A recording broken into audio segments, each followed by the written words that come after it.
Welcome to Subhadra explore.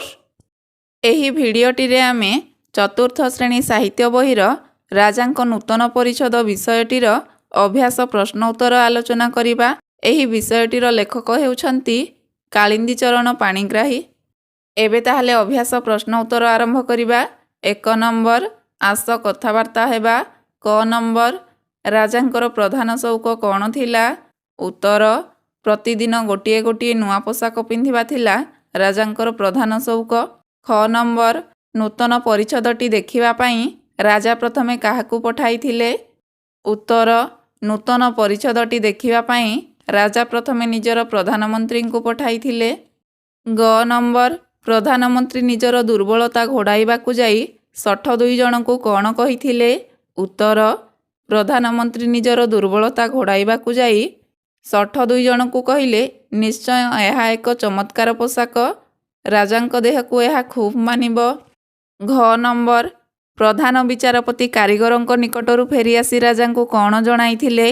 उत्तर प्रधान विचारपति कारीगरंक निकटरू फेरी आसी राजांकू जणाइले, महाराज एही कारीगर दुहे असाधारण और आश्चर्यजनक पोशाक प्रस्तुत करुछंती। उ नंबर नूतन परिषदटी पिंधाइबाकू आसी भृत्यटी राजांकू कौन कहिला? उत्तर नूतन परिषदटी पिंधाइबाकू आसी भृत्यटी राजांकू कहिला, महाराज मु पछके बोका और अयोग्य बोली प्रमाणित होई पारे, किंतु आपनकू खुशी करिबा पई केबे हेले मिथ्या कहि पारिबि नाही। प्रकृत रे ए थाली रे केनोसी वस्त्र नाही। मोर मने हुए से दुई जन मिछुआ और ठक अटंती, आमकू ठकी बहु अर्थ नहीं पलाइछंती। एबे ताहले 2 नंबर प्रश्न देख कौन देइछि। आस उत्तर लिखिबा। क नंबर नुआ नुआ पोशाक पाई पागल होई राजा दिने कौन घोषणा कले?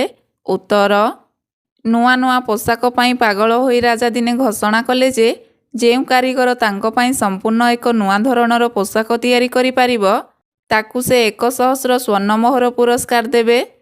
ख नंबर अर्थ लोभरे 60 व्यक्ति 2 जन राजांकू कौन कहिले? उत्तर अर्थ लोभरे 60 व्यक्ति 2 जन राजांकू कहिले, महाराज आम्भे संपूर्ण एक नूतन धरणर पोशाक आपणक निमंते प्रस्तुत करिदेबु। ग नंबर प्रधानमंत्री चिंतामग्न होई पड़िले काहेकि? उत्तर प्रधानमंत्री देखिले कारीगर दुहे वस्त्र बयनरे व्यस्त, मात्र तंतटी शून्य अछि। से केउठी सूताखियटिए मध्य देखि पारिले नाही।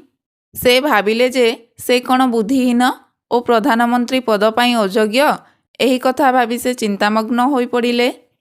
घ नंबर राजा काहेकि साबास साबास कहिले? उत्तर राजा निजर लज्जा को घोड़ाइबा पाई मिछरे साबास साबास कहिले। उ नंबर राजा निजर भ्रम बुझी पारिले किपरि? उत्तर जन्मदिन सकाळू राजांकर भृत्य ताहांकू नूतन परिषदटी पिंधाई देबाकू आसी शून्य थाली देखि प्रकृत सत्य घटना प्रकाश करिबारु राजा निजर भ्रम बुझी पारिले। 3 नंबर निम्नलिखित उत्तर पाइबा पाई आस प्रश्न तैयारी करिबा ओ लेखिबा। एठारे उत्तर दिया जाइछि, ताकू नेकी आमे प्रश्न तैयारी करिबा। क नंबर निज आसनर अयोग्य व्यक्तिर चक्षुकू से वस्त्र आदौ देखा जिवो नाही। प्रश्न तैयारी कले हेबो केउ व्यक्तिर चक्षुकू से वस्त्र आदौ देखा जिवो नाही। ख नंबर 60 व्यक्ति दुहे तंत पाखरे बसी वस्त्र बयनर छलना कले। प्रश्न तैयारी कले हेबो 60 व्यक्ति दुहे केउठारे बसी वस्त्र बयनर छलना कले। ग नंबर राजांक निकटकू आसी मंत्री सेही कथा वर्णना कले।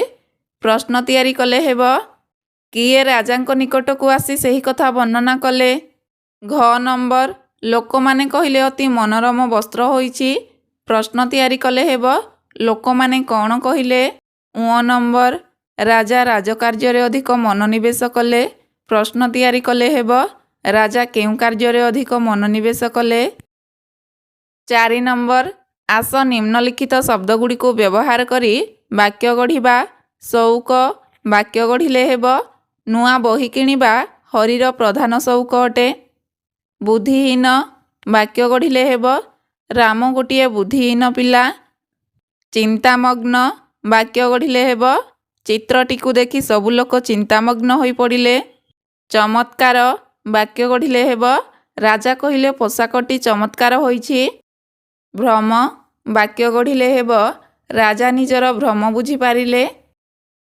5 ନମ୍ବର ନିମ୍ନ ଶବ୍ଦଗୁଡ଼ିକର ବିପରୀତ ଅର୍ଥ ବୁଝାଉଥିବା ଶବ୍ଦ ପାଖ କୋଠରୀରେ ଲେଖିବା। ନୂତନ ଶବ୍ଦର ବିପରୀତ ଅର୍ଥ ପୁରାତନ, ସେହିଭଳି ଭଲ, ମନ୍ଦ, ଅଯୋଗ୍ୟ, ଯୋଗ୍ୟ, ସାଧାରଣ, ଅସାଧାରଣ, ସମ୍ପୂର୍ଣ୍ଣ, ଅସମ୍ପୂର୍ଣ୍ଣ, ପୁରସ୍କାର, ତିରସ୍କାର। 6 ନମ୍ବର ପିଲାମାନଙ୍କର ଅଙ୍କ କଷା ଚାଲିଥାଏ। ଏହାକୁ ଏପରି ମଧ୍ୟ ଲେଖାଯାଇପାରେ, ପିଲାମାନେ ଅଙ୍କ କଷୁଥାନ୍ତି। ସେହିପରି ତଳ ବାକ୍ୟଗୁଡ଼ିକ କିପରି ଲେଖାଯାଇପାରିବ ଖାଲି ସ୍ଥାନରେ ଲେଖିବା। ମାଆଙ୍କର ଭାତ ରନ୍ଧା ଚାଲିଥାଏ। ଏହାକୁ ଲେଖାଯାଇପାରିବ ମା ଭାତ ରାନ୍ଧୁଥାନ୍ତି। ସେହିଭଳି ପିଲାମାନଙ୍କର ହସ୍ତାକ୍ଷର ଲେଖା ଚାଲିଥାଏ। ଏହାକୁ ଲେଖାଯାଇପାରିବ ପିଲାମାନେ ହସ୍ତାକ୍ଷର ଲେଖୁଥାନ୍ତି। ଭାଇଙ୍କର ପାଠପଢ଼ା ଚାଲିଥାଏ। ଏହାକୁ ଲେଖାଯାଇପାରିବ ଭାଇ ପାଠ ପଢ଼ୁଥାନ୍ତି। ଶ୍ରମିକମାନଙ୍କର ମାଟି ଖୋଳିବା ଚାଲିଥାଏ। ଏହାକୁ ଲେଖାଯାଇପାରିବ ଶ୍ରମିକମାନେ ମାଟି ଖୋଳୁଥାନ୍ତି। 7 ନମ୍ବର ନିମ୍ନ ଅନୁଚ୍ଛେଦଟିରୁ ବିଶେଷ୍ୟ ପଦଗୁଡ଼ିକୁ ବାଛି ତଳ ବାକ୍ସରେ ଲେଖିବା। ପ୍ରଥମେ ତାହେଲେ ଅନୁଚ୍ଛେଦଟିକୁ ଭଲ ଭାବରେ ପଢ଼ି ନେବା। କ'ଣ ଦେଇଛି ଦେଖ। ରାଜା ଭାବିଲେ ଏହା ନିଶ୍ଚୟ ଏକ ଅଦ୍ଭୁତ ପରିଚ୍ଛଦ ହେବ। ସେ କାରିଗର 2 ଜଣଙ୍କୁ ପଚାରିଲେ ଏପରି ଏକ ପରିଚ୍ଛଦ ତିଆରି କରିବାରେ କେତେ ଅର୍ଥ ଖର୍ଚ୍ଚ ହେବ। ଏହି ଅନୁଚ୍ଛେଦ ମଧ୍ୟରେ ଥିବା ବିଶେଷ୍ୟ ପଦଗୁଡ଼ିକ ହେଉଛି ରାଜା, ପରିଚ୍ଛଦ, କାରିଗର, ଅର୍ଥ। 8 ନମ୍ବର ତଳେ କେତେଗୁଡ଼ିଏ ଶବ୍ଦ ଦିଆଯାଇଛି। ସେଗୁଡ଼ିକର ଉଚ୍ଚାରଣ ସମାନ ହେଲେ ମଧ୍ୟ ଅର୍ଥ ଭିନ୍ନ। ସେଗୁଡ଼ିକର ଭିନ୍ନ ଭିନ୍ନ ଅର୍ଥ ପାଖରେ ଥିବା କୋଠରୀରେ ଲେଖିବା। ବଳି, ବଳି ଏକା ଭଳି ଉଚ୍ଚାରଣ ହେଉଛି, କିନ୍ତୁ ଏଗୁଡ଼ିକର ଅର୍ଥ ଅଲଗା ଅଲଗା ଅଟେ। ବଳି ପ୍ରଥମରେ ଥିବା ବଳି ଶବ୍ଦଟି ବୁଝାଉଛି ତ୍ୟାଗ ବା ହତ୍ୟାକୁ। ଦ୍ୱିତୀୟରେ ଥିବା ବଳି ଶବ୍ଦଟି ବୁଝାଉଛି ବଳୁଆକୁ। ଲକ୍ଷ୍ୟ ପ୍ରଥମରେ ଥିବା ଲକ୍ଷ୍ୟ ଶବ୍ଦଟି ବୁଝାଉଛି ଏକ ସଂଖ୍ୟାକୁ। ଦ୍ୱିତୀୟରେ ଥିବା ଲକ୍ଷ୍ୟ ଶବ୍ଦଟି ବୁଝାଉଛି ଉଦ୍ଦେଶ୍ୟକୁ। ସେହିଭଳି ପରିଚ୍ଛଦ ପ୍ରଥମରେ ଥିବା ପରିଚ୍ଛଦ ଶବ୍ଦଟି ବୁଝାଉଛି ପୋଷାକକୁ। ଦ୍ୱିତୀୟରେ ଥିବା ପରିଚ୍ଛେଦ ଶବ୍ଦଟି ବୁଝାଉଛି ଅଧ୍ୟାୟକୁ। 9 ନମ୍ବର ଯେପରି ଆନନ୍ଦରୁ ଆନନ୍ଦିତ ହେଉଛି ସେହିପରି କ'ଣ ହେବ ଲେଖିବା। ଉତ୍ସାହରୁ ହେବ ଉତ୍ସାହିତ, ଚିତ୍ରଣରୁ ହେବ ଚିତ୍ରିତ, ପାଳନରୁ ହେବ ପାଳିତ, ଘୋଷଣାରୁ ହେବ ଘୋଷିତ, ଉପସ୍ଥାନରୁ ହେବ ଉପସ୍ଥିତ, ଚମତ୍କାରରୁ ହେବ ଚମତ୍କୃତ। 10 ନମ୍ବର ଆସ ନିମ୍ନଲିଖିତ ପଦଗୁଡ଼ିକୁ ବ୍ୟବହାର କରି ବାକ୍ୟ ଗଢ଼ିବା। ଏଠାରେ ଗୋଟିଏ ଉଦାହରଣ ମଧ୍ୟ ଦିଆଯାଇଛି ଦେଖ। ଯେମିତି, ସେମିତି 2ଟି ପଦ ଦିଆଯାଇଛି। ତାକୁ ନେଇ ବାକ୍ୟ ଗଢ଼ାଯାଇଛି କେମିତି ଦେଖ। ତୁମେ ଯେମିତି କରିବ ସେମିତି ଫଳ ପାଇବ। ସେହିଭଳି ନିମ୍ନରେ 2ଟି ଲେଖାଏଁ ପଦ ଦିଆଯାଇଛି। ତାକୁ ନେଇ ବାକ୍ୟ ଗଠନ କରିବା। ଯେତିକି, ସେତିକି ପଦ 2ଟିକୁ ମିଶାଇ ବାକ୍ୟ ଗଢ଼ିଲେ ହେବ ତୁମେ ଯେତିକି ପରିଶ୍ରମ କରିବ ସେତିକି ପାରିଶ୍ରମିକ ପାଇବ। ଯେତେବେଳେ, ସେତେବେଳେ ବାକ୍ୟ ଗଢ଼ିଲେ ହେବ ସେ ଯେତେବେଳେ ଆସିବେ ମୁଁ ସେତେବେଳେ ଯିବି। 11 ନମ୍ବର ପୁଅ ଶବ୍ଦ ପାଇଁ ଯେପରି ଝିଅ ଶବ୍ଦ, ତଳେ ଦିଆଯାଇଥିବା ଶବ୍ଦ ପାଇଁ ସେପରି କ'ଣ ହେବ ଭାବି କହିବା ଓ ଲେଖିବା। ଏଠାରେ ତାହେଲେ ଲିଙ୍ଗ ପରିବର୍ତ୍ତନ କରାଯାଇଛି। ରାଜା ଲିଙ୍ଗ ପରିବର୍ତ୍ତନ କଲେ ହେବ ରାଣୀ। ବାପା ଲିଙ୍ଗ ପରିବର୍ତ୍ତନ କଲେ ହେବ ମା। ଛାତ୍ର, ଛାତ୍ରୀ ସେହିଭଳି ଶିକ୍ଷକ, ଶିକ୍ଷୟିତ୍ରୀ, ବୁଢ଼ା, ବୁଢ଼ୀ। 12 ନମ୍ବର ତଳେ 2ଟି ବାକ୍ସରେ କେତେଗୁଡ଼ିଏ ଶବ୍ଦ ରଖାଯାଇଛି। ସେଗୁଡ଼ିକର ପରସ୍ପର ସହିତ ସମ୍ବନ୍ଧ ରହିଛି। ଆସ ସମ୍ବନ୍ଧ ଥିବା ଶବ୍ଦଗୁଡ଼ିକୁ ଏକାଠି ଯୋଡ଼ି ଲେଖିବା। ତାହେଲେ 2ଟି ଯାକ ବାକ୍ସରେ ଥିବା ଶବ୍ଦଗୁଡ଼ିକ ମଧ୍ୟରେ ଯେଉଁ ଶବ୍ଦ ସହିତ ଯେଉଁ ଶବ୍ଦର ସମ୍ବନ୍ଧ ରହିଛି ତାକୁ ଏକାଠି ଯୋଡ଼ି ଲେଖିବା। ତାହେଲେ କ'ଣ କ'ଣ ହେବ ଦେଖ। ନୂତନ ଶବ୍ଦର ସମ୍ବନ୍ଧ ରହିଛି ପରିଚ୍ଛଦ ସହିତ। ତାହେଲେ ଲେଖିଲେ ହେବ ନୂତନ ପରିଚ୍ଛଦ। ସେହିଭଳି ଅନ୍ୟ ଶବ୍ଦଗୁଡ଼ିକୁ ଲେଖିଲେ ହେବ ସ୍ୱର୍ଣ୍ଣ, ଜରି, ଶୂନ୍ୟ, ତନ୍ତ, ଭଲ, ଶାସନ, ରେଶମ, ସୂତା, ବିଚିତ୍ର, ଗୁଣ।